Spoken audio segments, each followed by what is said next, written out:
பண்ணிப்பேன். நீங்கள் பார்த்துப்பீங்க ஃப்ரெண்ட்ஸ். எனக்கு எப்போவுமே குக்கிங்னா ரொம்ப பிடிக்கும்.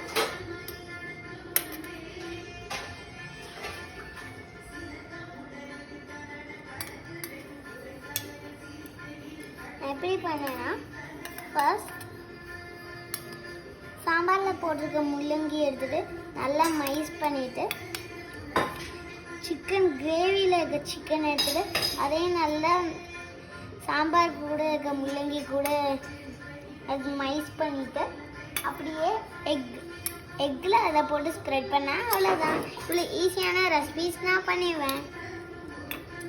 தேங்க்யூ.